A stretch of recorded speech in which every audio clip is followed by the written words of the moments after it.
Jointing a chicken refers to separating it into all of its components. It's a much cheaper way to buy chicken. Often the whole chicken is the same price as the 2 chicken breasts, so it's definitely worth having this little skill in your repertoire.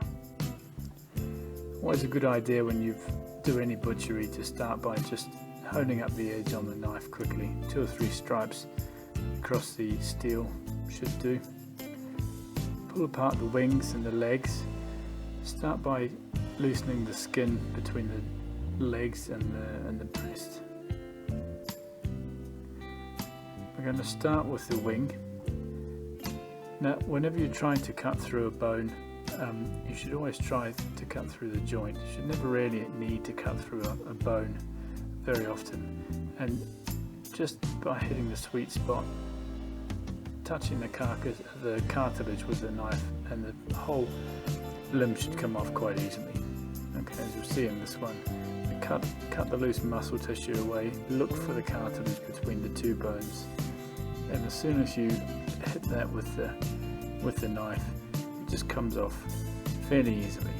If you're touching if you're trying to cut through bone, you're in the wrong spot.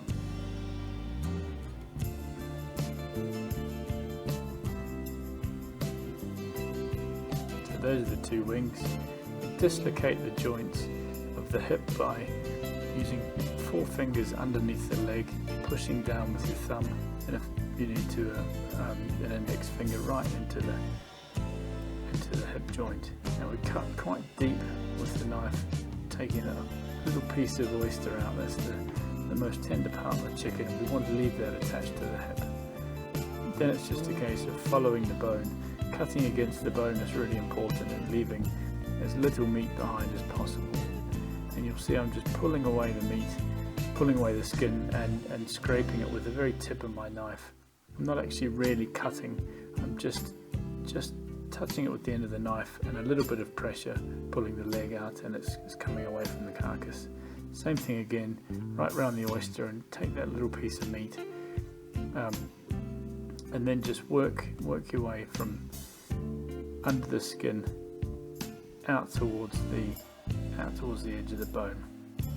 Take your time on this to start with, and the 2 main things to remember are, if you're cutting straight through muscle, you're probably in the wrong place and you're probably taking off too much meat, so try and scrape against bone or against fat each time. You can trim the extra piece of neck skin off from the top, and the next thing is to take the two breasts off. So start right down the center of the breastbone, and the knife will naturally land on one side or the other.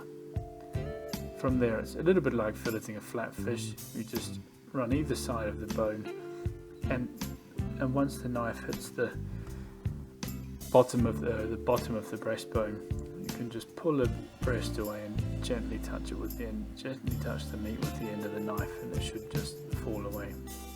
This end is the wishbone end. You can see the wishbone just sticking out there. Work your way around that. We'll come back to that in a second. So that's one of the breasts off. Back to the other side. And again, the weight of the breast coming off actually is enough to just peel it away. And I'm just using the very tip of my knife. The knife's nice and sharp, and it just allows it to fall away from the carcass.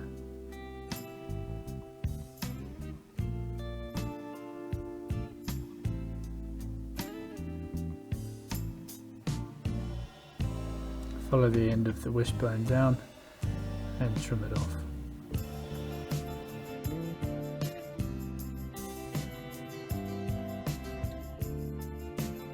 Just quickly trim the piece of sinew off that's on the tenderloin underneath the chicken breast. Not very nice to eat. So I've got my 2 chicken breasts. I've got the carcass in the middle to make a soup or stock. I've got on the right top side, I've got the legs, which consist of a drum and a thigh each, and then the 2 wings for slow cooking or barbecue or something along those lines. Now remember, we said when we were talking about cuts of meat, the breast is always the tender, fast cooking cut. We want to just cook it till it's cooked, and then leave it, whereas everything on the right of the carcass, the legs, the thigh, can really take a good long slow cooking. The thighs cook for an hour and a half sometimes, and they should fall apart and be really nice and tender. They also have a lot more flavour for the breast, so you're definitely missing a trick if you don't use them.